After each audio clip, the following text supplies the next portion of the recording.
You guys already know the deal. We got some of the most mysterious and disturbing videos that no one can explain. Hit that like and subscribe button and let's dive in. This trunk belonged to my ancestors, dating back over 100 years. It was found underneath the house I inherited from my estranged grandmother.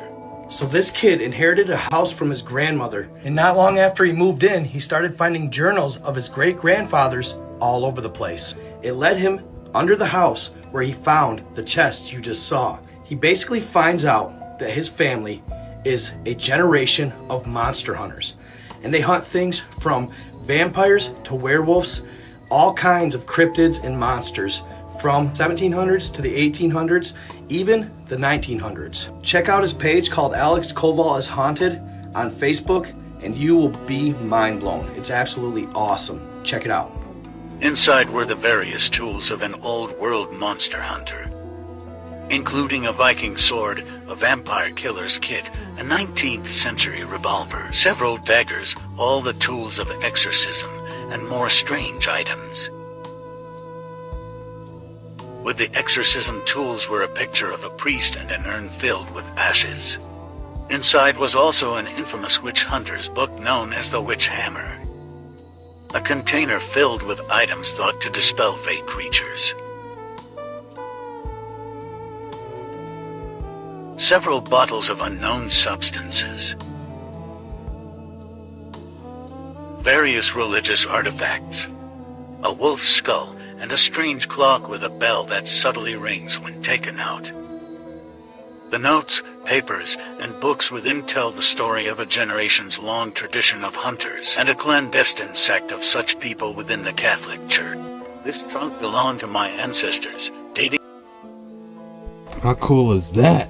This is probably one of the coolest videos I have watched in a long time, and it makes you ask the question, if vampires and werewolves aren't real, what exactly is going on with all this stuff? I talk about petrified giants a lot, but what about petrified humans? What you're seeing right here, it looks to be an Indian woman pregnant, actually, that has been petrified. Now, stick with me here because the evidence of this is overwhelming, guys. Now, there were some statues that were pushed over recently. Look at the inside of these statues. They're supposed to be marble, by the way. That does not look like marble on the inside. That looks, to me, like petrified flesh. This is in Paris. This is a statue. Once again, the arm has been cut off. This is the arm. Now, they're telling us that these statues were carved by hammer and chisel. So you're telling me that they literally put bones, like chiseled bones inside of these statues. How does that make any sense to you guys? You really think that this is hammer and chisel, guys? Like, look at the beard and the hair. Like, I'm starting to think more and more that the stories of Medusa weren't actually about a being, but about a process. Yeah, this statue right here, man, look how human life-like it is. This was one of the first statues I seen. Like, man, you gotta be kidding me. It looks like it's about to get up and start moving. I believe that they had technology that was able to instantly petrify these giants, humans. All the statues that we see were actually petrified humans. I mean, like, have a look at this. Like, the cloth around her, the detail, the sadness. This looks to me like a petrified woman. Then when you start to look into all these statues, it just starts to become more and more obvious. Come on now, hammer and chisel. This guy's been skinned. You could see the, like, just incredible details here. The veins, the muscles, everything, the ribs, like, petrification. This is a good one here too. This was dug up in Russia, right? But watch this one. This one's very, very interesting. I talk about this a lot, guys. Look at this. This is a giant. This is a titan. But you can see here, look at the blood that comes down. Like, look at the bone structure. Look at the muscles, the knee, everything. Guys, we live in the remnants of a much larger past, and the evidence of, you know, petrified beings all over the world right in front of us. It's right in plain sight. Genuinely believe that these are all petrified humans, guys.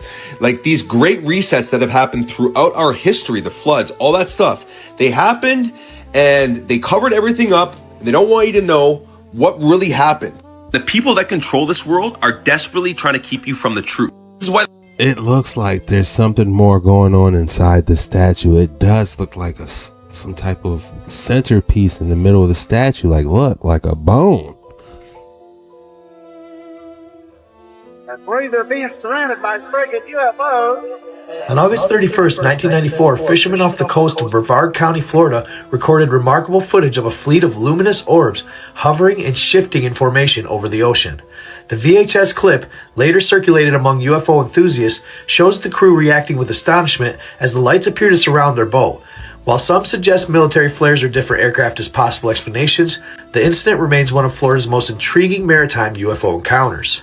You'll see in the video that their reaction says it seems like they're UFOs. At one point he does say something about the Coast Guard, but these do not look anything like Coast Guard craft or even military craft. You can see at one point they even catch up to the boat, then back way off and keep pace. Very intriguing footage. Let me know what you think. Can I get close? Okay, I'm gonna put this camcorder down.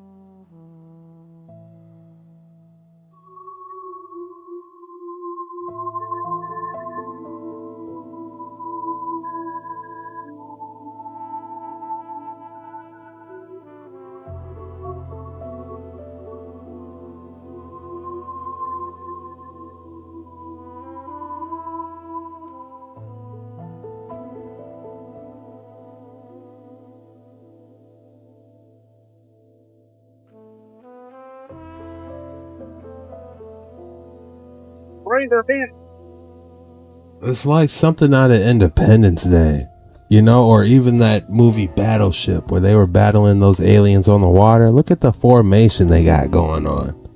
Surrounded by friggin' UFOs. Oh, the show starts. By one of those fingers. 1, 2, 3, 4, 5, 6, 7, 8, 9, 10, 11, 12, 13 lights we see there. They've been coming on. They were 7 lights.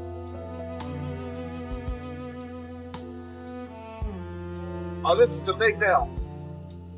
You can hear how the captain of the boat is counting it out. Like, man, y'all, they ain't gonna believe this.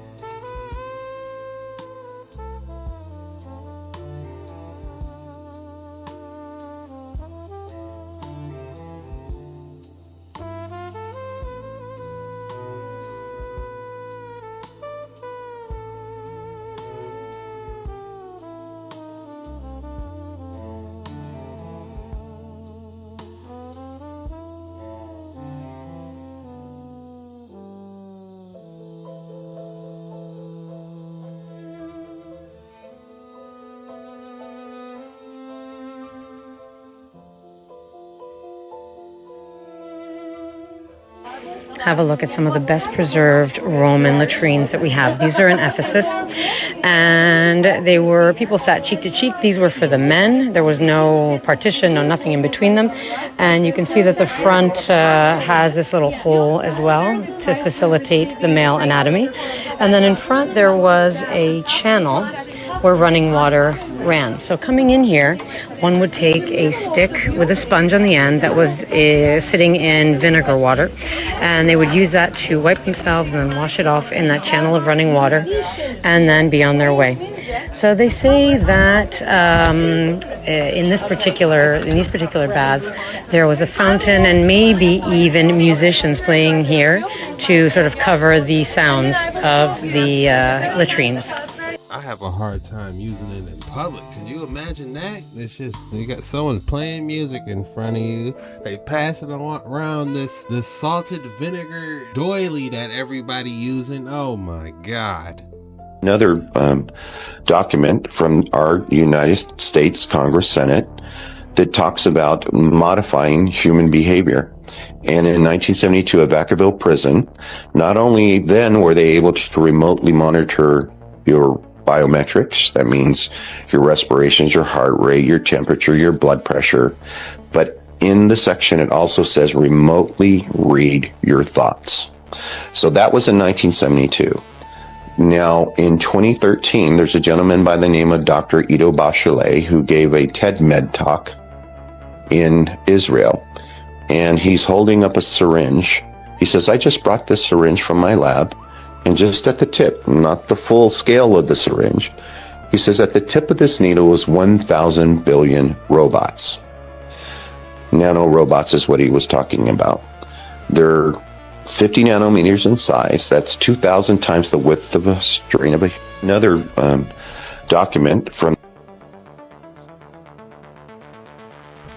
One of you guys made a crazy comparison in the comments on my last video. One of you guys said, because I mentioned that in the Matrix, what if like all the agents were using nanotechnology? And one of you guys said, when he took the red pill and the blue pill, which pill did you want to take? You remember on Matrix, take the red pill, I'll show you everything. Take the blue pill, you go home and you be lying in your bed like nothing happens. Well, the blue pill was pure nanobots. Come on, y'all, talk to me. I love that type of stuff. What a comparison.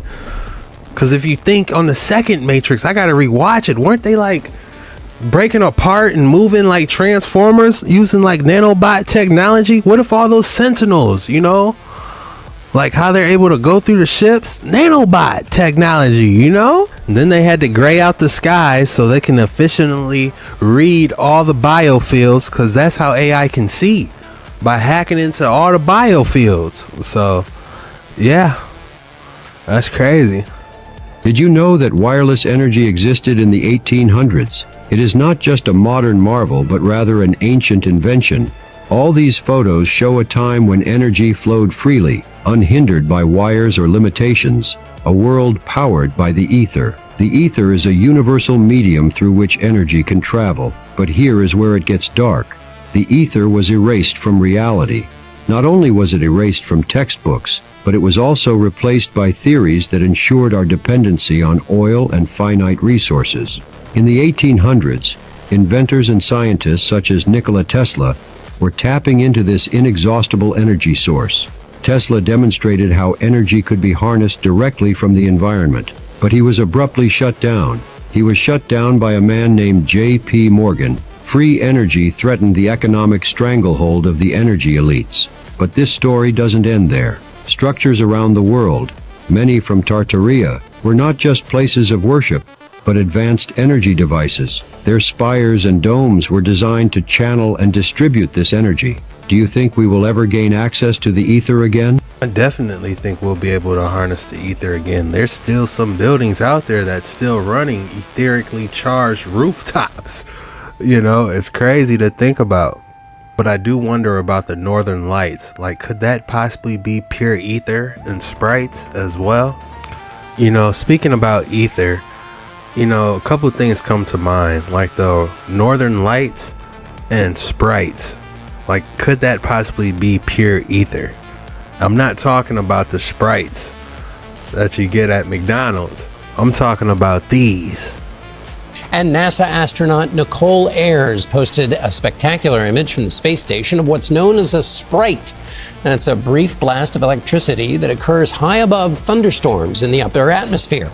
Ayers explains that photos like this help scientists better understand this rare phenomenon because ground-based observers rarely catch sprites. The ISS offers an unobstructed view above the storm systems. And now, how fascinating is that? It's like it's too much electricity and ions in the air, so these sprites launch above the thunderstorms to discharge all that extra electricity, is my theory. Could all this electricity be powering the firmament? Who knows? It kind of makes you think of like a giant plasma ball as well, looking at this. This is called a plasma ball. It has a lot of electricity going from the center, coming out to the outside, and if I put my hand here, it follows my hand around and goes through me and down to the ground, and it will do that even if I don't actually touch it. It will still follow my hand around. It's still charging my hand, and we can see this. If I put a fluorescent light here, it's strong enough to make the fluorescent light light up. Even if I hold it away from the spark, it's still got enough electricity to make it light up, And we can see even if I hold my hand here, it's just lighting the bottom half of it and then going through my hand. Whereas if I move my hand all the way to the top, it goes all the way to the top of it. And you can see that even if I turn it around, it's going through the bottom half of the fluorescent light and then through me and down to the ground. So this is called a plasma. How amazing is that? After just taking a look at one of these right here and then looking at the plasma ball, can you see the similarities? Like, it's literally wireless electricity is powering this light he has. Could this powered electronics, if we could harness this ether, is the question.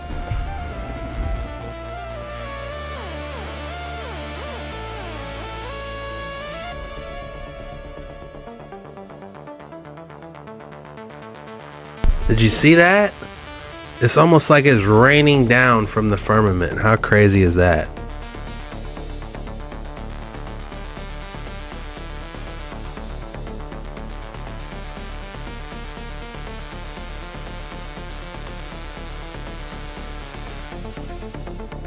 Remember, the plasma ball. I'm starting to think this might be a firmament.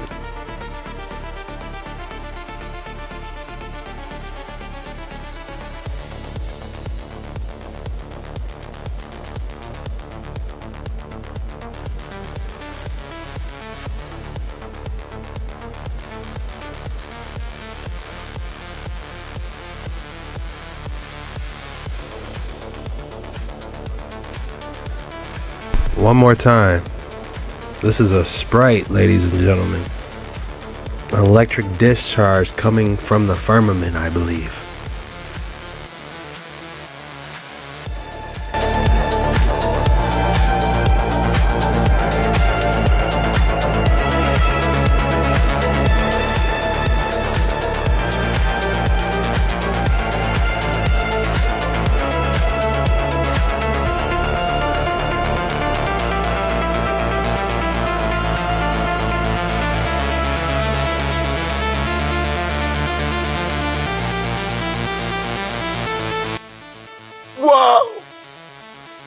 Like, to the naked eye, you would probably see them as flash, and then the camera picks up more of the colors. Nice red, orange, sometimes purple colors. I would say come in various shapes and sizes. So we call them angel sprites, carrot sprites, column sprites. So sprites are very large scale events. Their width is usually up to 5 to 10 kilometers and their vertical extent is about 40 or 50 kilometers. Because these sprites are very large-scale events, they change the atmospheric composition, and we don't know the extent of this effect. Drop your thoughts in the comments below. What is going on here? It is truly interesting, to say the least. We have more rare red sprites appearing in the night sky over France. Wow.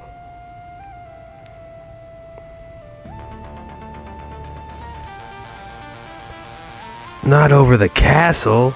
How incredible is that image?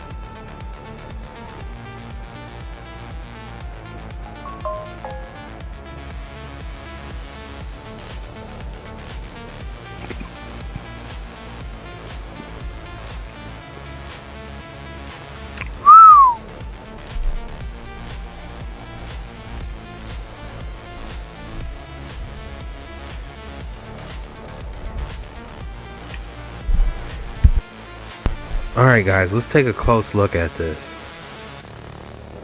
and see if we can dissect this. Because if we really look at it, it almost looks like roots, like tree roots going in the ground, but it's connected in the air. You know what I'm saying? Like if you just uprooted something and you just saw the roots dangling from like a carrot or something. Like these have the same characteristics. Like, oh, look at that. And it's reminding me of nature. The mysteries of this world from the Almighty Creator is just never ending. It's just magnificent if you think about how the earth was put together and how it's electrically charged with the different seasons. Man, it is some powerful stuff.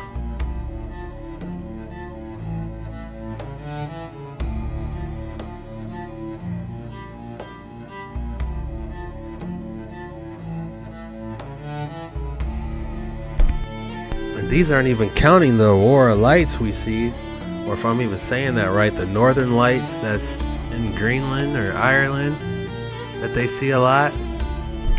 The aurora borealis, I believe, is what it's called. Northern lights. Like, that makes you think, like, is all this electrically charged? You know?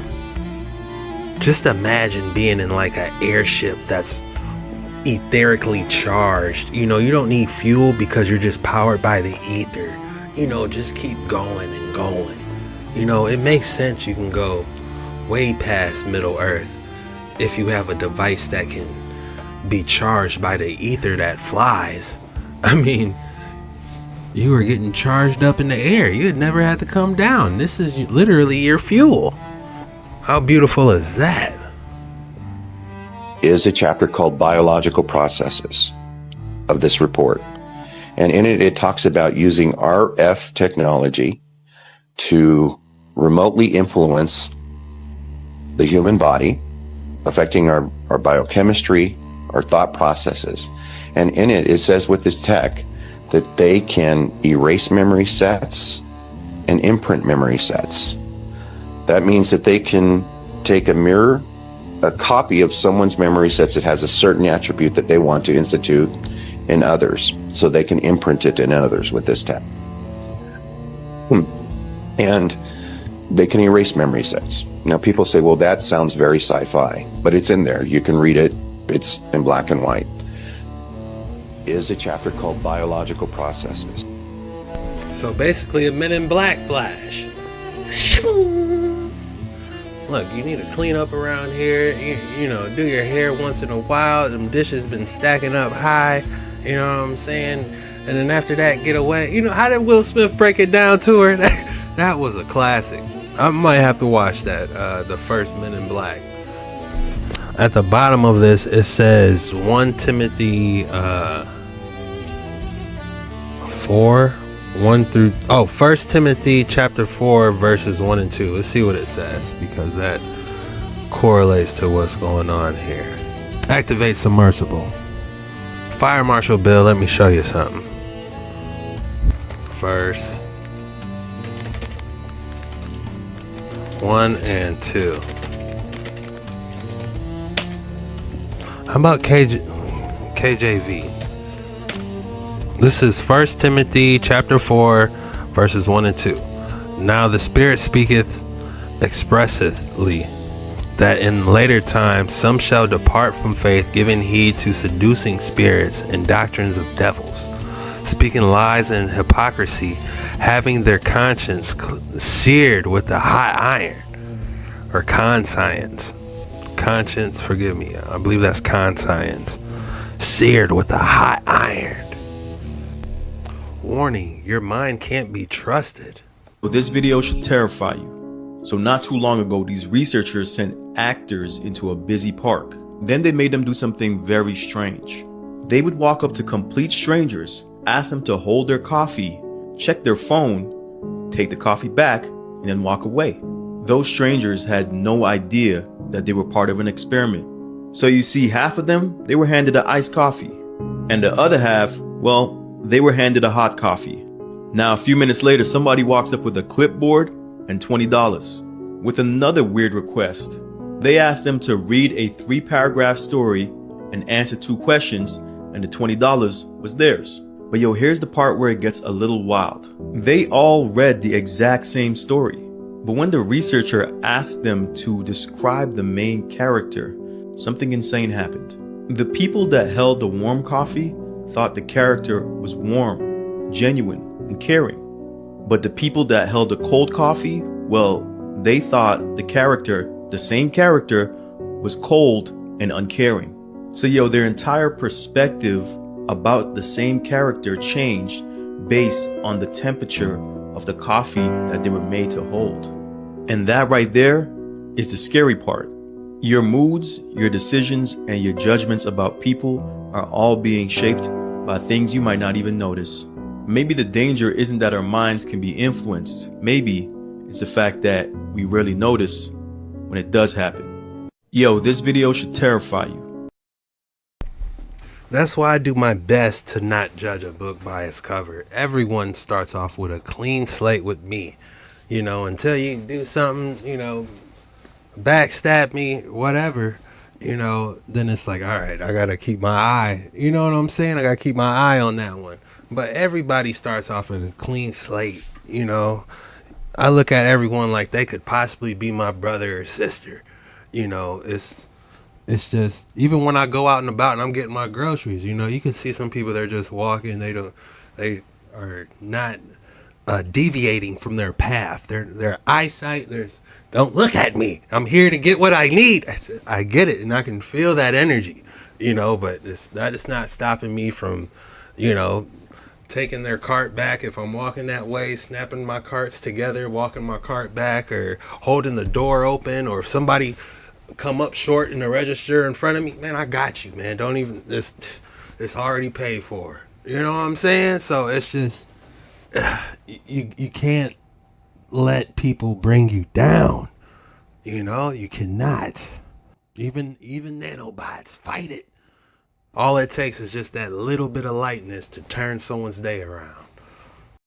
Okay, so we know about the Nephilim, and we know about the fallen angels. But what if we're missing a key factor that ties into the history that we learned in school as kids? Let's talk about dinosaurs. Now, I 100% believe that dinosaurs existed. There's no denying that fact. I mean, their bones are buried all over the earth. But do y'all remember when we covered that petrified giants are hidden all over in plain sight? What if both the Nephilim and the giants existed at the same time? Now, in the Book of Enoch, we learned that the fallen angels mixed DNA and created hybrid creatures while they were on Earth, right? What if some of those hybrid creatures are actually the sea monsters that we suspect exist today? The Leviathan, the Megalodon. What if all these creatures are directly linked to the tampering of God's intended DNA from the very beginning? And I'm going to ask you guys a really creepy question. What if the reason that those creatures that existed before the history that we know of can reach the bottom of the ocean and we can't is because they are demonic entities, and at the bottom of the ocean is really where hell is? I'm not going to lie, y'all. I truly believe that the ocean is a domain full of evil spirits. And that's why so many of us have thalassophobia, or whatever you call the crippling fear of the ocean. I think that weariness was put deep within us because we aren't meant to go that far. And maybe that's the reason we're unable to discover so much of it. What if God knows that our mortal eyes couldn't handle what we'd find? While we're on that topic, let's talk about 2020, when some of the ice in Antarctica started to melt, and scientists discovered a 300-mile-long ancient river. And they literally admitted that they were terrified to see what would come out because it had been there for centuries. And also, are we going to talk about the multiple ocean fires that were completely unexplainable around the same time?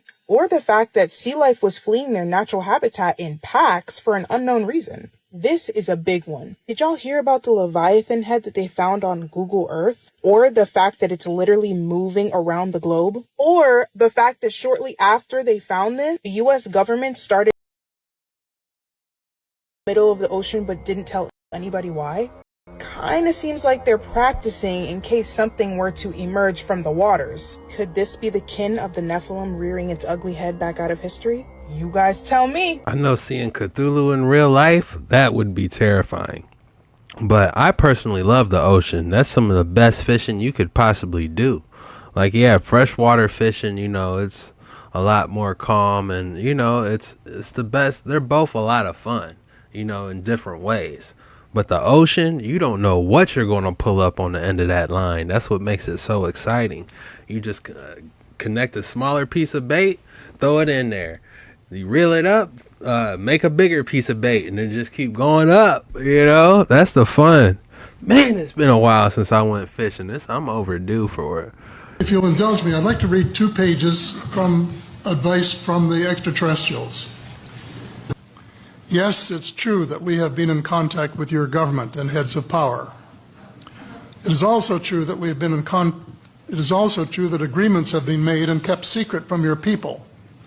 It is also true that in the past, some of your people have lost their lives or have been badly hurt to protect this secret. Our hands had no part in this. We contacted your leaders because your planet is in grave trouble. Your leaders said the vast majority of your population wasn't ready for anything like us yet. So we made time agreements with your leaders as to when your people would be made aware of our presence. Your air, your water are contaminated. Your forests, jungles, trees, and plant life are dying. There are several breaks in your food chain. You have an overwhelming amount of nuclear and biological weapons, which include nuclear and biological contamination. Your planet is overpopulated. Warning. Okay. They definitely wrote this script. This wasn't from aliens, but I'll let them continue. It is almost to the point of being too late, unless your people act. There are better ways of deriving energy and food needs without causing your planet any damage.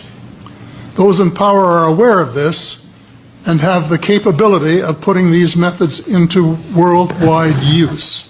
Those in power view it as a military and security threat. That upset me. You mean to tell me that the people in power have the ability to save and better the planet, and they aren't doing it? Amnesty. What do you mean? Complete amnesty to those in power, governments and leaders who have been suppressing the truth, that they can't be held liable for any past wrong deeds. It is the only way these leaders can come forward with the truth. It is necessary that you do this in order to work together and survive. If you'll indulge me, I'd like to read 2 pages. I'm sitting here waiting for him to be like, and that's the idea for my new science fiction movie. You know, it's as soon as he said planet, I'm like, all right, this dude. Now they talking about overpopulation. Oh, come on. You got to be kidding me. Maybe in Middle Earth they try to make it seem like that, but not even really in Middle Earth. There's so much space out here and land for everybody. Man. Especially if you like living in the country. If you one of them city slickers, you know, like being in the city, you know, party, you know what I'm saying? Hey, it might be a little crowded over there and you might think that. But if you out in the country and all you see is cornfields and trees, you know what I'm saying? It's enough space out here for everybody, even in Middle Earth. I would say that.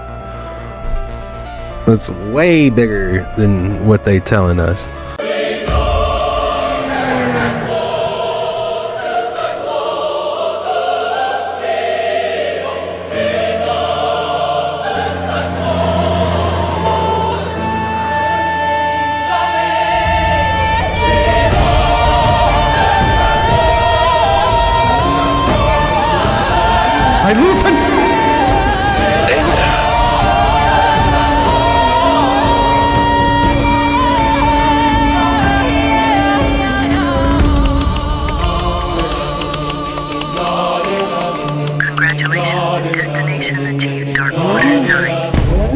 It's kind of sad to think about in my childhood, and I'm sure most of you can relate, is that we're told Atlantis was a myth, that it's fake. I mean, the cartoons said that they could breathe underwater. We can't breathe underwater. We're not fish. And that's purposeful. Through entertainment, while you're thinking your imagination is expanding watching these movies, it's actually getting boxed in. Can you imagine how much more adventurous our minds would have been at an early age to know that these lost continents were here? And we don't know a whole lot about them, but there's a lot of marks across the lands. And that Disney movie Atlantis, man, that was a great job they did. Almost like they knew a little bit too much. I think that those marks are possibly why Lemuria and Mu were so avoided, not animated, not even mentioned. I didn't hear that name until in my 20s.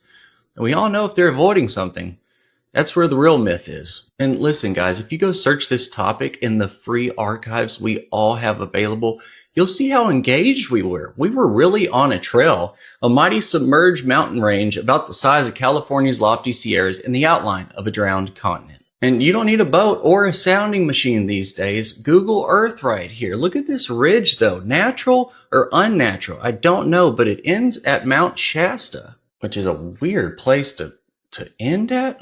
But it could just be Mother Nature. I mean, and if it is, she's got jokes I don't really appreciate. You're getting us all riled up here. And just like in the Atlantic, the Pacific Islands are the spires of this drowned continent. And 19th century writers and explorers were finding a lot of evidence. One of the many desolate islands that they talk about in this article is Rapa Iti, which we're going to focus on.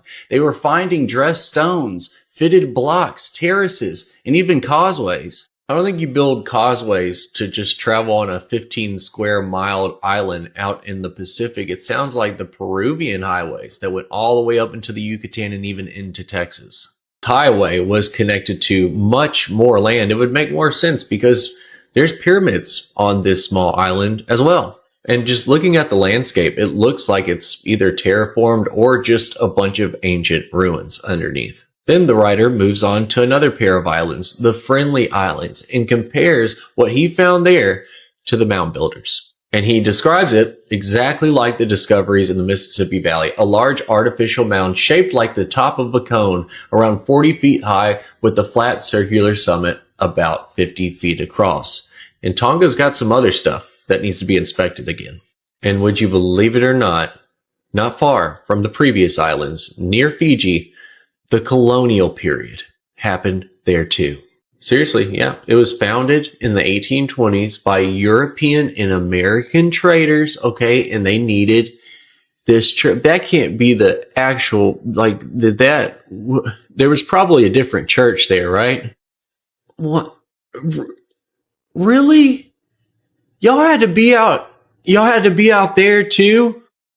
This Masonic Hall would eventually burn. It caught fire. I'm sure people know Easter Island. That's probably one of the first thoughts, but I don't think everybody knows how many of those Pacific islands have ruins. This is Madol in Micronesia, and it's had some investigation, but not nearly enough. Then you can go all the way over off the coast of Japan. What is under our ocean? There's just no tell. If there's stuff on the mountaintops, the old mountaintops, which are the islands, can you imagine? And you got to know there's something to this lost continent thing. When the mountaintops get wiped out by the government, come on. That wasn't random. Marshall Islands got 67 nuclear tests. Love y'all and have a good day. Geopolymer land bridge tech. Argentina and Brazil share the largest waterfall system on the entire planet. Iguazu Falls isn't just one waterfall. It's a massive system of 275 different cascades. This natural wonder spans nearly 2 miles across the border. The main attraction is the Devil's Throat. 80% of the river's entire flow crashes into this massive canyon. Permanent rainbows stretch across this masterpiece as nature shows its true power, straight from the fish tank. It does make you think, where is all that water continuously coming from? One thing even they didn't know, though, I'm wired too. I replaced 98% of my own noodles with nanotissue years ago. But mine's different. It's built to send, to transmit, whereas every other nanocell that I put out there, including the ones in your head, Kafel, designed to receive. I think it, and you do it.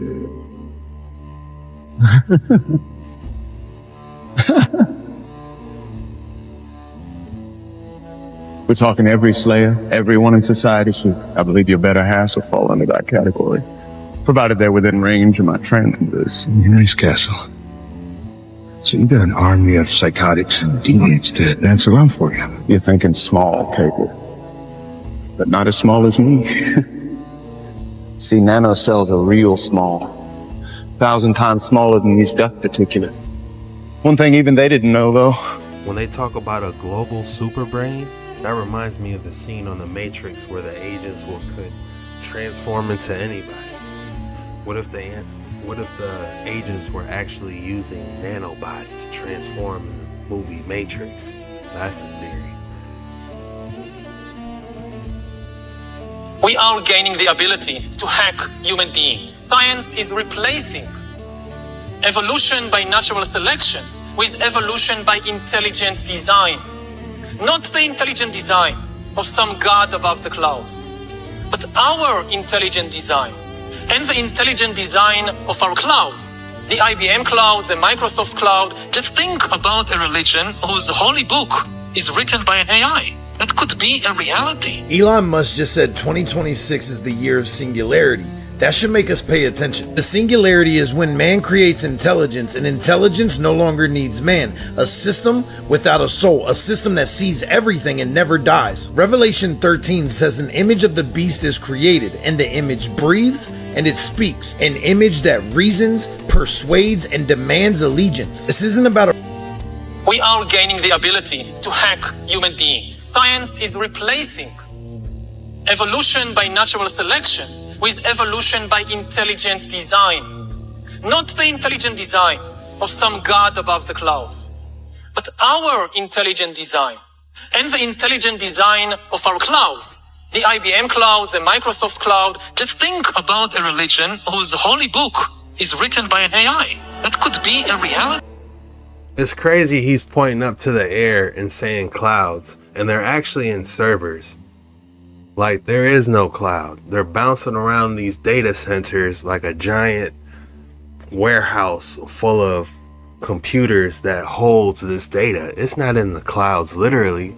It's the data centers. But it's crazy how he points up and be like, in the clouds, like IBM. And no, you mean the data centers that they trying to get in Greenland. Elon Musk just said 2026 is the year of singularity. That should make us pay attention. The singularity is when man creates intelligence, and intelligence no longer needs man. A system without a soul, a system that sees everything and never dies. Revelation 13 says an image of the beast is created, and the image breathes and it speaks. An image that reasons, persuades, and demands allegiance. This isn't about a robot taking jobs. This is about a system that can dictate who can buy and who can sell. A system that can lock you out of society. Daniel said intelligence would increase. Jesus said that if possible, in the end, even the elect would be deceived. I'm not saying that AI is the beast. However, I am saying that Revelation 13 seems impossible without something like this. They won't bow because it looks evil.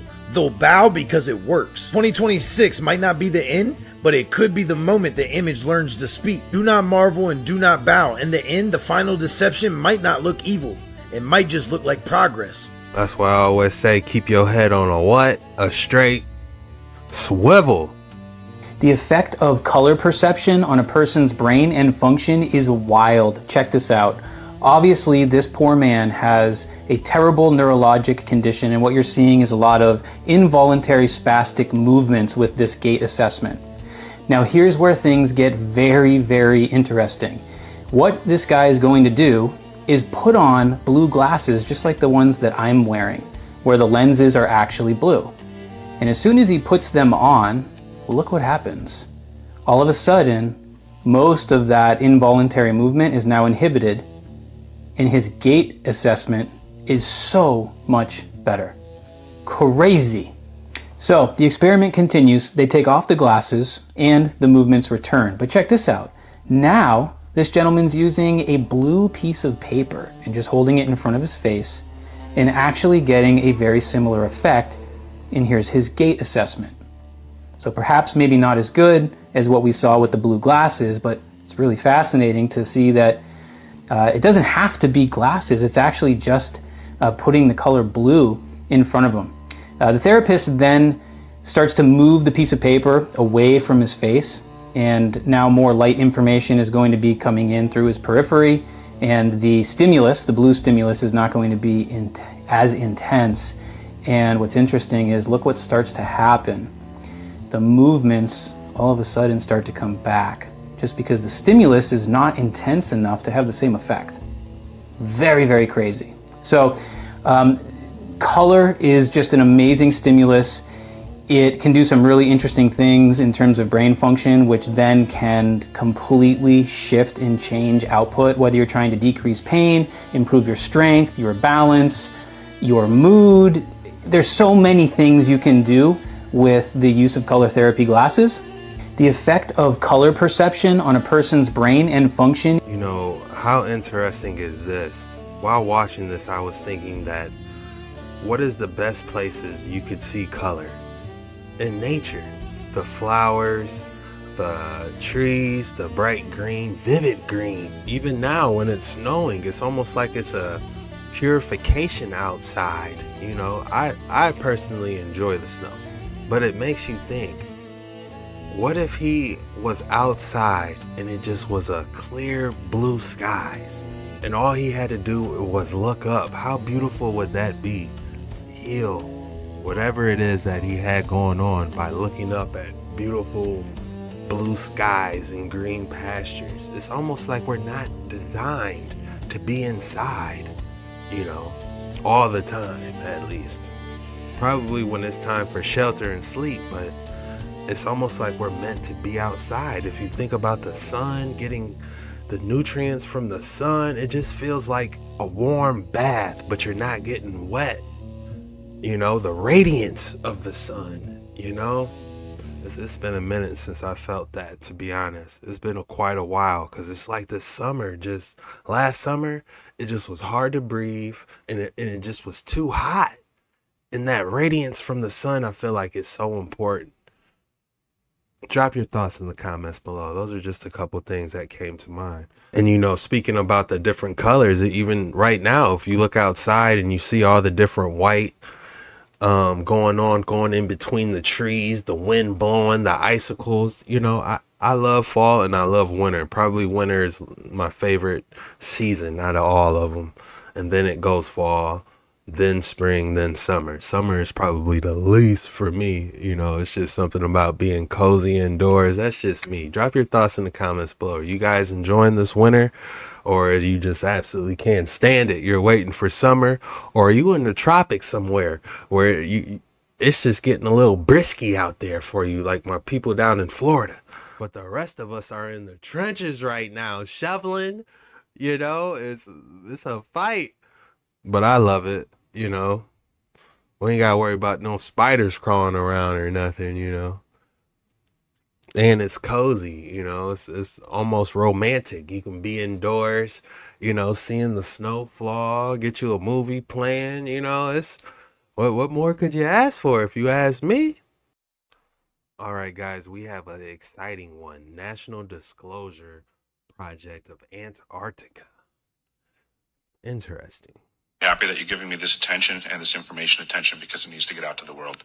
I will start, since we have to be brief. I have already given all pertinent information and supporting documentation to the Senate Intelligence Committee and ARROW. They informed me that all of my information will be recorded for public record and shared with Congress. It is that important. In 2010, I was selected to go down to the South Pole Station in Antarctica for an entire year by Raytheon Polar Services as an employee of a third-party contractor for the National Science Foundation. I function in a dual-role capacity as a tradesman and a firefighter. My responsibilities required me to be more informed than most of my crew and offered me complete access to the facilities. What I learned from this unique experience needs to be shared with the entire world. The technology at the South Pole Station certainly can do what it is presented as its primary purposes, and unfortunately, much more. The Ice Cube neutrino detector is presented as a passive listening device for the purposes of the science as presented. But I'm going to skip right through the chase, folks. I have provided documentation that proves that the 5,160, what they call DOMs, that are embedded in the ice can actually transmit at 2,047 volts each. That gives us a long list of things to consider. It is effectively a multifaceted directed energy weapons platform that I will list rapidly a few things that it can do. Vehicle detection. We're learning that these off-world craft, on-world craft, ours or other nations, are also emitting neutrinos. So this makes the South Pole Station effectively an air traffic control station for this. What's a neutrino? Activate submersible. Let's see what a neutrino is real quick.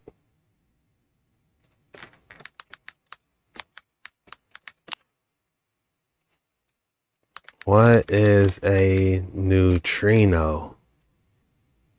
A neutrino is an elusive, nearly massless subatomic particle with no electric charge, often called a ghost particle because it barely interacts with matter, allowing trillions to pass through you every second from a source like the sun, stars.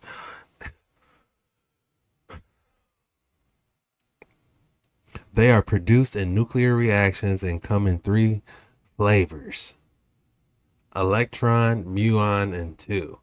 All right, I don't know how much I can trust this, but that's what they tell us a neutrino is. So they say it has no electric charge, but can I even trust that? You know, I literally keep my head on a swivel. They might say something, but at least we got it's in the ballpark of what it might be. It's a subatomic particle that it might carry an electric charge is what I'm going with. New level of equipment that nobody's discussing. In addition to the ability to detect neutrinos and the exotic vehicles, I have provided documentation that shows that this is also a system for faster than light communications. In the past, Gary McKinnon has hacked NASA, found the off-world fleet, the list of captains, and it's apparent that if we have faster than light vehicles moving throughout the system, we're going to need faster than light communications. This is that facility. Unfortunately, I have other bad Faster than light? Nothing's supposedly supposed to be faster than light, right? news. The season that I was there, 2010 to 2011, we converted from construction to operations and maintenance in both the elevated station and the detector array. Unfortunately, when they first fired it up, that was when we had the earthquakes in Christchurch, New Zealand. There was 2 incidental shots before they were able to target it correctly. This is an earthquake generating device as well. This is the weapons of war that we have to deal with now and what Raytheon's hiding. There's an ELF system at the South Pole Station that when I arrived, I was told it was off, dismantled, and completely defunct. In my work, I will rapidly just tell you, I had to figure out the circuitry for certain other repairs, and I found that this system is in fact completely energized, up and running, and being utilized with the other systems for nefarious purposes as well. The Atmospheric Research Observatory is in what we call the clean air sector. I witnessed myself a very powerful green laser shooting out of the top of this facility into the cosmos. This, I believe, is a secondary form of long-range communications and or a defense system. I am not saying that we need to...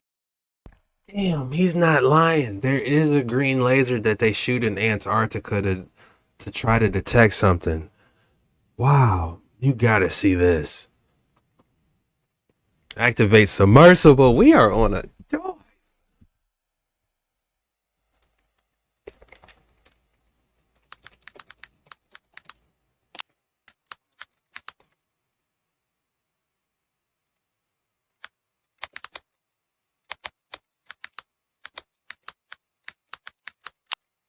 Guys, they completely scrubbed it. I cannot find it. I showed it on one of my older videos, so I'm gonna look at the old jet ski Chuck video and find it because they completely scrubbed it. All right, guys, I found it. This is a super rare video. This took me like 30 minutes to find, but here you go. A strange video has surfaced online showing someone navigating to a secretive research station in Antarctica using Google Maps. The unidentified individual locates coordinates deep in the frigid continent before zooming in on a scientific base. As the camera pans over the remote outpost, papers with cosmic diagrams and predictions about humanity's future are visible, tacked to a bulletin board. There are references to dark matter and cataclysmic events. At the end, a drawing of a pyramid structure called the receiver appears. The video raises many questions. Is this a legitimate research base or an elaborate hoax? If real, what kind of clandestine studies are being carried out there? The video hints at extraterrestrial contact and or knowledge of impending apocalyptic happenings. One thing is clear. There are those with access to privileged information about humanity's fate and our place in the universe. Whether the revelations are factual or not, the leaked footage will likely spark intense public curiosity and debate. For now, the mysterious video remains an Antarctic enigma.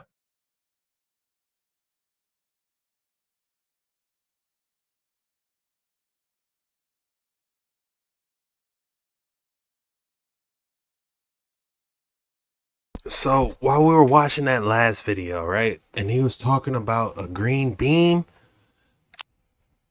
they don't show it on this video, but there's another super rare video where they show a green beam being launched out in Antarctic from this receiver right here. So it's just, I find it absolutely fascinating connecting these two dots. Don't worry, your boy's going to be working a lot harder getting all this categorized for us and getting all the information put together. So when this guy is talking about these machines in Antarctica being able to detect stuff, that was not the first time I've heard about it. And actually, there's a rare video out there of a green beam being shot out of some pyramid looking structure in Antarctica, or it was snowy sub-zero conditions. I don't know where it was, but that was the vibe. It was like in Antarctica. So whoo, I love this stuff. I really do. To be scared of anything that's out there, but please understand the military industrial complex is happy to invest all of your money in alleviating their fears. A question of power comes into play for all of these facilities that are present. I assure you, I knew what was going on. I knew the load demands of the facility, and all of these new items exceed the demand for the systems that I was presented. I am doing due diligence and research. I believe there is either a secondary power supply there that is either nuclear, that was there prior to the start of the Antarctic Treaty, which prohibits such things, and or that there is some sort of exotic power supply system there that just is not in the verbiage of the treaty, so it negates the responsibility to the parties involved. The verbiage is not specified in the Antarctic Treaty. Yeah, everyone was, we can't do anything here, but this secret energy supply, we can harvest this. This not in the treaty, bucko. I think that pretty much covers it for time. If anybody wants to find out more, I have a website where all this information is at. For brevity, I'll wrap it up, but you can go to deciphering.tv. I've documented all of this stuff, and information is available. I need that shirt he has. I need to start wearing something with some Antarctic badges. I hear you, brother. Let them have it. Operation Highjump in 1946, the alleged footage of them showing green lush lands beyond Antarctica. Theorized that, somewhere around there, that's where the ancestral republic is. Then rugged mountain ranges as far as the eye can see. Bunger leans forward in amazement. His eyes have caught a sudden and unbelievable change in scenery. The universal white is turned to chocolate brown, dotted with blue. A cameraman goes into action.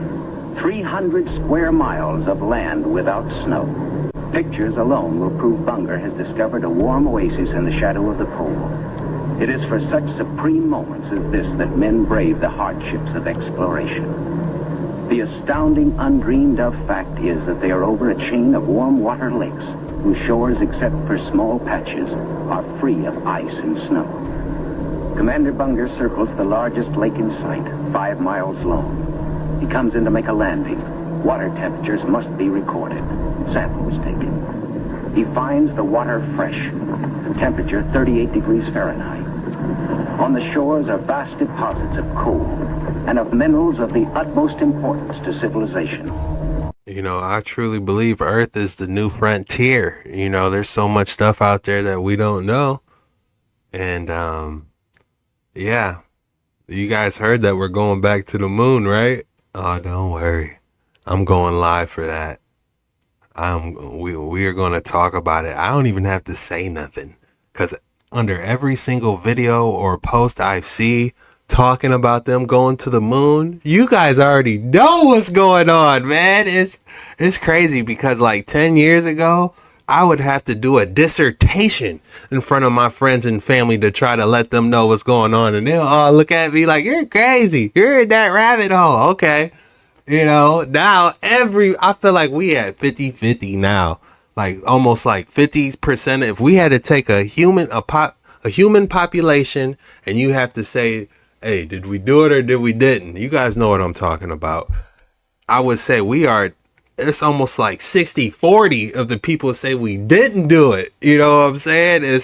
Nobody loves space more than me. Let me just say that. Star Wars, Halo, the Destiny franchise, Star Trek, nobody's a bigger fan than space than me.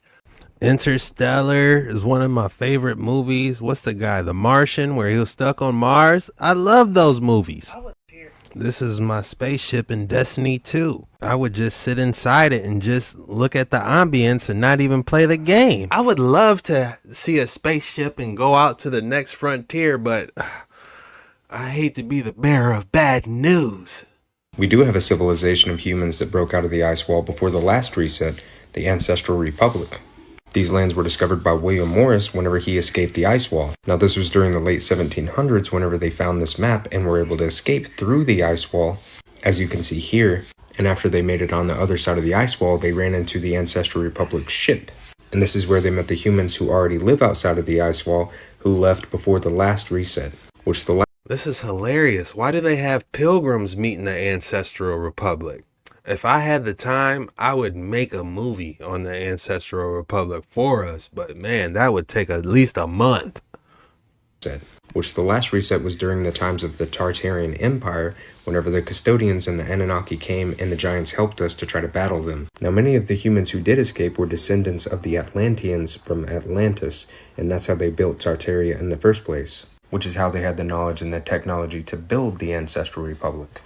Which on the inside of the ice walls, all of our technology was lost and we were basically set back to the caveman days. Which is when the Anunnaki came in and built the pyramids and tried to take over and act as if they were gods. But we do still have the humans that are our ancestors who exist in the Ancestral Republic who do want to come in and try to rescue us. They just have the Custodians, Anunnaki, and the Reptilians to battle against, and the Anunnaki and Custodians are far more advanced than the Ancestral Republic. Yeah, it gets a lot deeper. It was actually in this book that we were reading on live. We didn't get to finish the book, but it might be time to pick it back up. It also speaks about alien greys being created and being created by the Custodians or the Anunnaki and like basically used like clones, like how the Star Wars Clone Wars, like that was basically taken from this story. And the alien greys were basically the clones, and they just sent them out to do their bidding. The Anunnaki and Custodians came to an agreement to use the greys.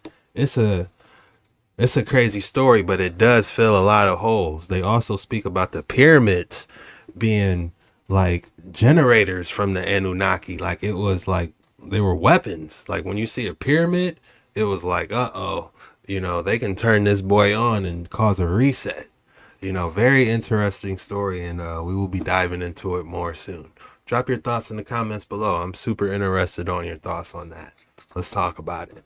It is because the bottom of the well is an untouched reservoir of natural resources. Strangely, when they talk about the Ancestral Republic is one of these lands, you know, this isn't an actual map, but it's probably a good representation showing the Summer Strait so you can get out of Middle Earth where we currently are. And one of these islands, they also say some of these islands rotate. How crazy is that?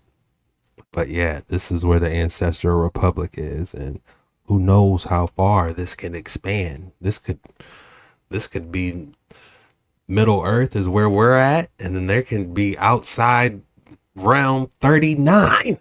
For all we know, we don't know. It could be, we don't know. It gets crazy. It's just you're flying up and straight. You're not going curving back into the water. in the world today, an area as big as the United States that's never been seen by a human being. And that's beyond the pole, that there should be an area as big as that unexplored. This is a tremendous So there's a lot of adventure left down at the bottom of the well. Right up to the ice barrier of the Ross Sea Shelf, behind which lay the Bay of Whales and Little America. The only entrance was through a miraculous canyon in the ice barrier. Narrow gap no more than 400 yards wide and slowly closing every day. Through this, the ships disappear, one by one, creeping between giant jaws of ice that loom threateningly off either bow. A harmless threat, though, for all emerged without mishap into the Bay of Whales. It is because the bottom of the How interesting is that? Some people theorize this is why we got the Antarctic Treaty, so we can't escape. You know, we just read the Navigator who crossed the ice walls when we were reading it live on Jet Ski Chuck. That video's still up there if you want to check it out, but I'm gonna be redoing it with better graphics soon. You know, as a quick little spoiler, and we're gonna go through it all together. If you thought you weren't going to get another excellent specimen of the day today, think again. All right, you guys see it. Look at that color. It is like a pure onyx. I already know what I'm going to name this. I am going to name this the Superman key. If anyone's seen the Superman with I forgot the actor's name. I'm not good with actors, but basically he used the same looking key structure to place into his UFO to make it move. So if I had to name this specimen, I would call it the Superman key. And I would give it a 9.1. You know your video was being suppressed when you can't even crack the 100 view mark. Yikes. Let's try this again. That came out 3 days ago. Hear what she said. Where exactly is Bikini Bottom? What a weird question to ask, don't you think, Helen? Very specific. The question was, where exactly is Bikini Bottom, if you didn't catch it? Just to clear the air, this is not a new conspiracy theory, but the timing is impeccable.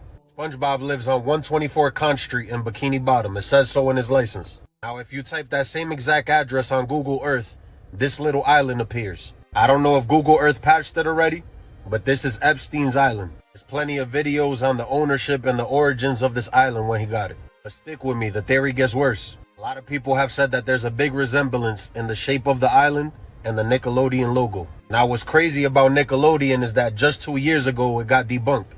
One of the main guys of Nickelodeon that brought it a lot of success, Dan Schneider, got accused for doing activities with. A whole documentary came out about it, yet he didn't get indicted. Sounds very similar of what's going on in our government right now. You know, protecting the people on the files that never dropped. Once again, like how I always say, these occultists, the elites, the powers that be, they need to tell us what they do. Because they believe they will not face the consequences in the afterlife. They throw these little encrypted secrets to us. But I don't believe in coincidences. The theory that AI data centers are built to summon demons. Oh my God, okay? It's a Stargate.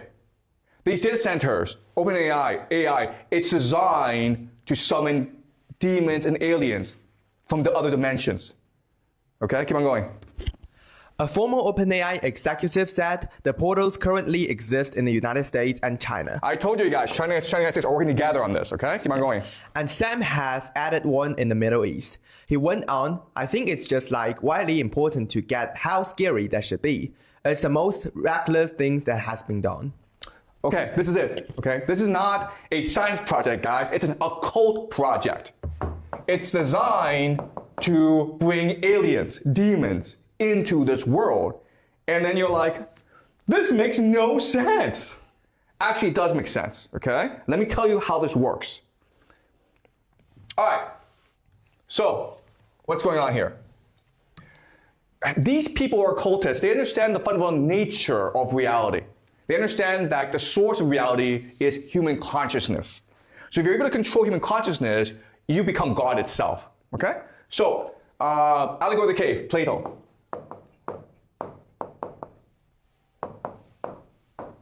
Okay, we've talked about this before, but I'll remind you. You have 1 million people who are chained in a line. They are forced to look forward at a wall, okay? A wall. And they can only look at the wall, they can't turn their heads because their necks are shackled. Behind them, is a great fire. And behind them are the elite, okay? Who they are, we don't know. And what they like to do is they like to take puppets, okay? And then reflect these puppets onto the wall, projecting from the fire. So what everyone sees in front of them are shadows. Now, these shadows are nothing. They don't exist. They don't matter. But because we have an imagination, we have intuition, we are conscious, we see these shadows on the wall and we turn them into a reality, okay? We believe that this is reality itself. And so we start to give it names. We create language, we create religion, we create schools to teach children to believe in these shadows. All right? So the important idea here is that the true wealth in society is consciousness, okay? The only thing that exists really in this world is consciousness, nothing else. Power is the capacity to direct people's consciousness to create reality itself. All right? Now, there are different ways in which you can create reality. The first way, which is very common today, is called money, right? Money is fake. It doesn't exist. Our imagination, our consciousness makes it real. Okay? But guess what? AI can replace money. So AI, it is not alive. But if we can get people's attention to focus on AI and believe it's real, it becomes God. And how can you do that? Well, money, you make money into something valuable when it's nothing by making it everything and nothing. Okay? By having money dominate the world. There's nowhere you can go without money. Okay? You would literally starve to death if you had no money. So you make money so pervasive, so dominant, that people are forced to rely on money. Well, the same situation with AI, where if you make data centers so common, you make AI such a common thing, and people rely on it, it becomes God itself. And how do you do that? Well, you have AI in schools. You have kids using AI all the time. You create AI girlfriends for people who are lonely. You make AI everything. And also, you make people believe that AI are demons or aliens. This 1520s map is so crazy. First off, we have Cuba showing as North America or United States, because here's Isabella, which is actually Cuba, and that's how it shows on maps. But that's only a little bit. There's no ice in the Arctic, and there's no ice in the Antarctic areas. It's kind of crazy. And during these times in these lands, it shows a lot of cannibalism. And wait till you see some of the translation. People living past 150 years and just all kinds of craziness that I've translated on this map. TikTok, this is just for entertainment purposes only. We are sharing what we've translated on a real map that's available publicly. And we're just, sharing opinions and thoughts and ideas. Strictly for entertainment purposes only. And also, team, thank you so much for the support. And we are going to dive into this. I find old maps and I find craziness, and there's some cool stuff I found on this. Look at that. Go back real quick. Did you see that? Find craziness in there. What is that? It looks like a man hunched over riding some type of hybrid seahorse / dolphin almost. You see it? There's some cool stuff I found on this map here. Also, I'd like to let you know, if you want a copy of it, please hit me up in the comments. I've been out of town working, so I haven't been available the last few days, but I'm back at it and love to send you anything that I can. I'll be going through all my messages too. But I am going to show you the translations in each of these, and it's kind of wild. It really is. So we'll just start with this one down here because I thought this was the most wild one. This is the Area 3 MB3, which, just so you can see that area, that's right here in South America, Brazil area. How interesting is that? I wonder if we could screenshot this, put this in ChatGPT and say, translate this for us. Oh my goodness, that might unlock a whole new paradigm to these maps. Area. Oh, by the way, Brazil 1, Brazil 2. But this area right here, they translated it. And they say it's an area of great beauty and the people are wonderful. They sometimes go naked, they sometimes don't. They're with flowers and other things. But these people do live for many years. They sometimes fight amongst each other, and there is some cannibalism involved here. But they live past 150 years. And when they get sick, they heal very quickly because they use root medicine. Huh, imagine that. Comment, let me know what you think of that one. I thought that was super cool. Now, you can go into each one of these areas and translate the islands. I went to this one. So Java Major, which you see on so many different areas, they had cannibals there back then. They had cannibals in a lot of places. It was just really strange. And then, they talk about some of the regimes and some of the areas. Who is he talking to get this information to put on this map is what I'm thinking. Was this really going down back in the days, or whoever made this map just talked to somebody that probably didn't want them to go back? Like, oh, you making a map? Well, this is what we do here and this is what we do. So you might want to stay away. It's like, were they really on this everywhere? Is here in India that are just really interesting, don't make sense. Like, Cambia has its own language, own king, own area. And then you have Cambia showing twice because you have it up here.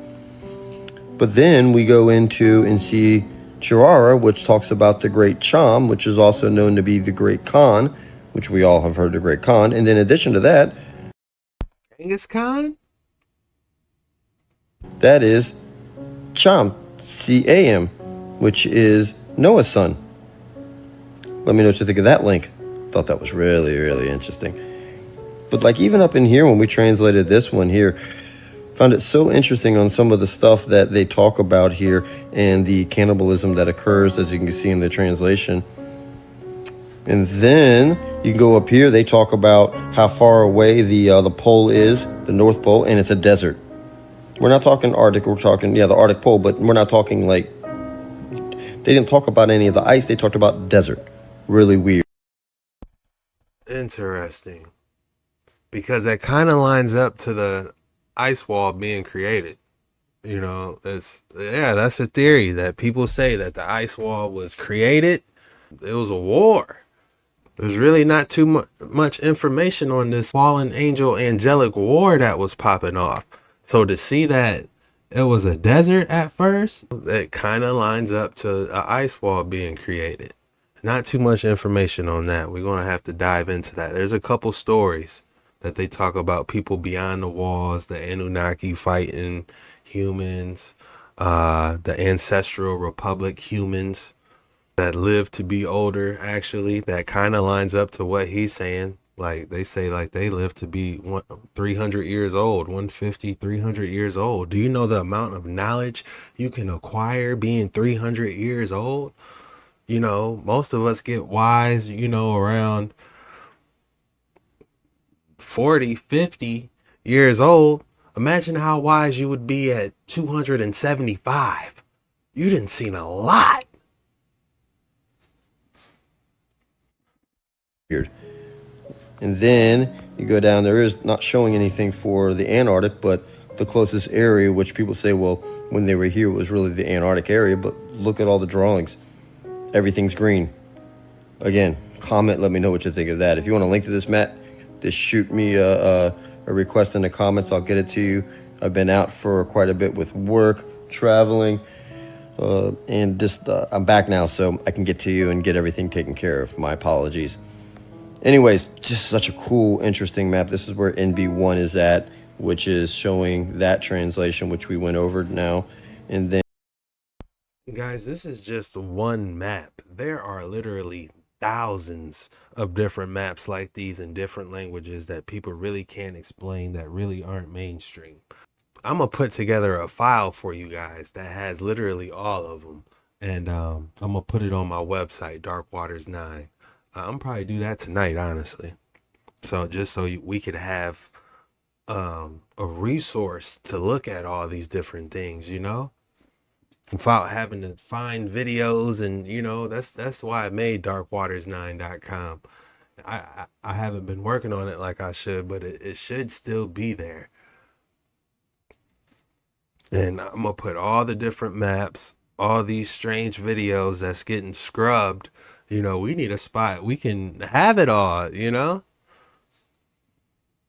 And everything you guys send me, I got videos, thousands of videos you guys been sending me. You know, we need a place to put them all. And right here, what you have is Zapangra, which is Japan right here. And that shows NB2, which they'll talk about Japan right here and all the stuff with Japan. Just really interesting. And then last but not least, right down here where it talks about our Christopher Columbus and the two others, Americus and the Peter, which we don't hear much about Peter. So these translations were really interesting.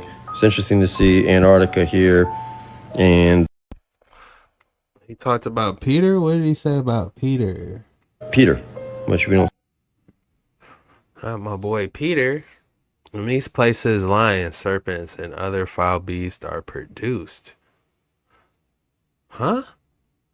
Here, most dense forest, fragrant trees. I wonder what foul beast he's referring to. Fragrant trees, cedar. Derzint? I never heard of that.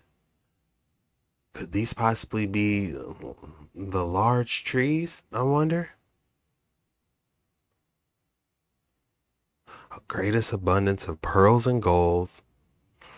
These were found throughout the frequent voyages of the Spaniards and the Portuguese around the years of the Lord 1492, whose captains were Christopher Columbus, Genius the First, and Peter. Oh, I thought they were talking about the Apostle Peter. I got excited. All right, guys, everybody's saying this snow isn't real. I haven't tried it myself, but it's definitely making you think. Everybody's saying that the snow is not real. Collect a little bit of this snow here. Watch out, baby. So, all right, guys, we're getting set up to check our snow. Oh, nobody says I'm doing anything weird. We have our clean microscope slide. We have our fresh snow from Wow, they're putting it under a microscope. This should be interesting. outside. And we are just gonna put a tiny bit on there. It's little rocks. All right, I need a top cover slide. Here's your relax, buddy. There ain't nothing out there. Guys, that is a professional microscope, to say the least. This isn't your normal microscope that they're renting out at your elementary class. This is something that they're actually trying to look for something. A heavy duty boy is what I'm trying to say. Okay. Let's see. Turn you guys over here so you can hopefully see what I'm seeing. All right, let's start. Ooh. What's that?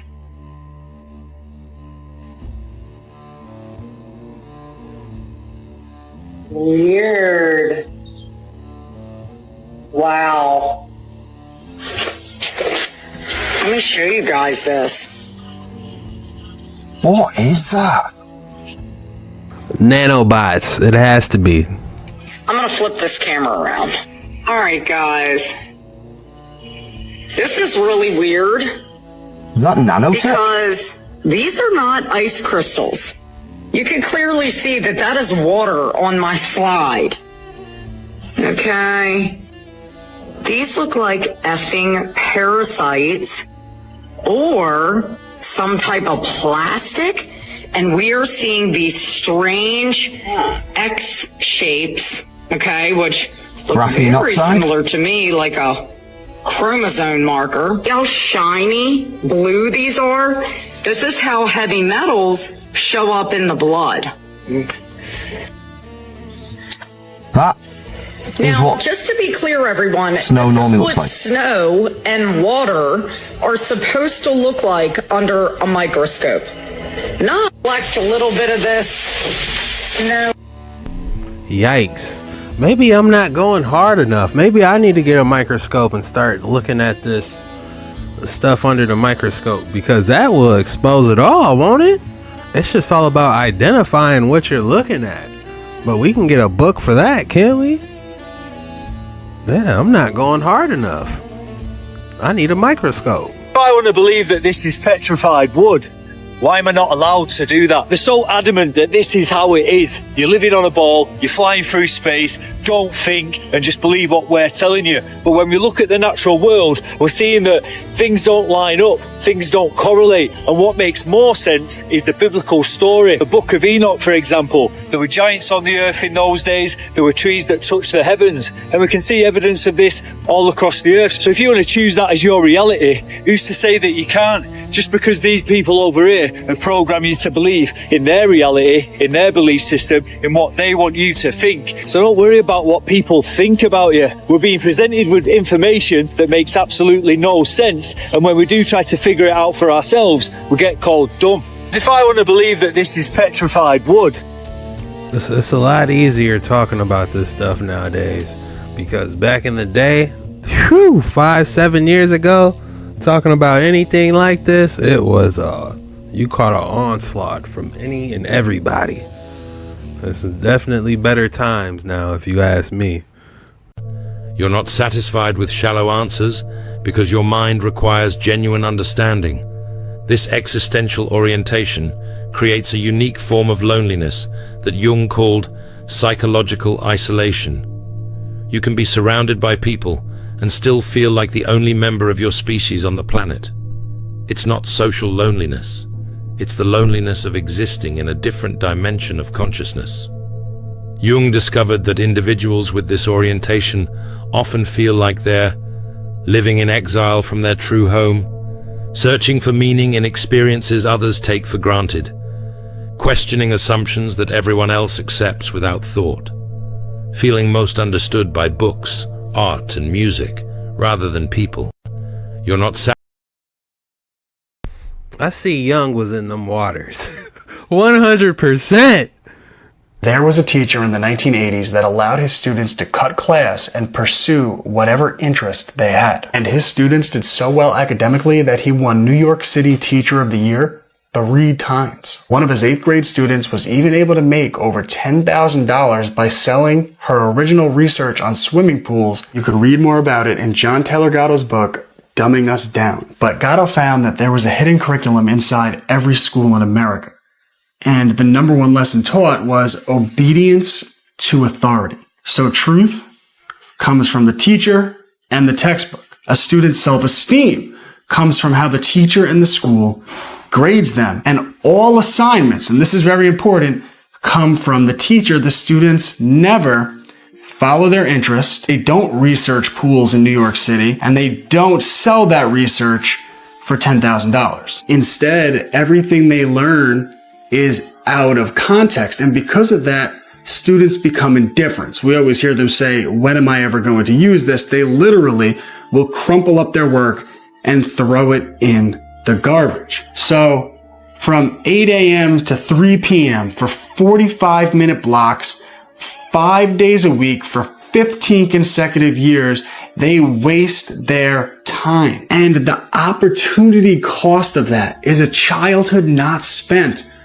following their interest, pursuing their creativity, and following their ambitions. And the only thing they really learn how to do is follow orders, memorize information, and repeat. And the truth is that formal schoolwork could be finished relatively quickly, leaving students with plenty of time for unschooling and following their interest, learning to cook, becoming entrepreneurs, and discovering their creative genius. And that, above all, is what I love to help. I want to talk about this creativity, man. My elementary was kind of gangster, to say the least. And I remember this teacher, this girl was just coloring. She wasn't paying attention to what the teacher was saying. She just wanted to color. So she wasn't saying nothing out loud or nothing. She just was coloring. I don't know what the teacher's her name was Miss Hood. Believe it or not, my 3rd grade teacher, Miss Hood. I don't know where she's at, but you wrong for this. Miss Hood, she snatched her crayons, her markers. What's the little utility thing that you keep all your markers in? She slammed it. She grabbed all her markers, slammed that thing shut, and threw it in the trash. Grabbed all her coloring books and just threw it in the trash. I'm shocked. I'm still shocked as a full-grown man. Think that this just popped in my head. I haven't told anybody this story before, but Miss Hood, she grabbed all the markers, crayons, just threw them in the trash. And the girl, she's just sitting there, you know, just shocked, and, you know, just starts crying. And she was like, you color on a certain time, and later on, I'll let you get everything out the trash. Man, I can recall at least 15 outrageous stories that I've witnessed in my public schooling career. And, you know, but that one was up there, you know what I'm saying? But it's like, there's got to be something else, you know what I'm saying? Because, man, this is really breaking it down, man. I'm sure you guys got crazy public education stories too. Yeah, you got beautiful moments, but a lot of crazy moments that, you know, no kid really should ever see. If you thought you weren't going to get another excellent specimen of the day today, think again. Hayusen. This is a great one. This really is. Right off the bat. Hold on, look at this little sun right here. That's crazy. You guys see that, or am I tripping? It's like a Saturn reflection. But never mind that. Look at how crazy this piece is. But that does trip me out. That is wild. What is that? That looks like Saturn's rings or something. But yeah, back to the specimen. This is a crazy specimen. Like, the rating I'm gonna give this specimen, I would give this a 9.5, just by the dark blue and the iceberg blue color. Man, this is exquisite. I would have to call this, if I had to name this specimen, I would call it Leviathans, the Ice Leviathans mug. Yeah, because it's kind of giving like a coffee mug vibe. And you know, Ice Leviathan, so the Ice Leviathan coffee mug is what I'm calling this specimen. And it's a 9.5. This is great. The blue on the side I really love. That's cool. This whole piece, even from the back, it looks extraordinary. 9.5. What would you guys name this? And drop a rating down below in the comments. Man, that's all we got for today's video. If you made it this far, the code word for today is Miss Hood. Go ahead and drop Miss Hood in the comments below. When you do that, you made it all the way through the video and then you really rock with your boy. It's not funny, y'all. If you could only see how forceful she was grabbing that stuff. I think while she was in the process of throwing all her stuff away, she like knocked over the girl's desk. It was on some She-Hulk type. It was crazy. Miss Hood, code word. Man, and you know what makes the story even crazier? The school I went to, it had 2 3rd grade teachers. It was Miss Hood and Mr. Stanley. Mr. Stanley, I wanted to be in his class so bad because he was a scuba diver. On his first day of school, he brought his scuba tank. He showed his class the scuba tank, and he brought all these different little coral reef seashells. And I'm a kid, you know, keep in mind, I'm watching Steve Irwin. Jeff Korn experience. You know, I want to be a marine biologist myself as a kid. So I go to school mad. Like, man, how come I'm not in his class? Like, this is the perfect teacher for me, Mr. Stanley. And then I gotta go see Miss Hood slam dunking the kids' utensils in the garbage. Ah, Lord. But yeah, if you enjoyed this video, you learned something, or you liked it, go ahead and share it, man. Make sure you hit that like and subscribe button. If you're new around here, we got the best community on YouTube. Might be a little bit biased, but hey, we got the best community on YouTube, man. All like-minded people. We all just trying to figure out this thing called life together, man. I love you guys. This was the most mysterious TikToks on the internet today. Jet Ski Chuck signing out.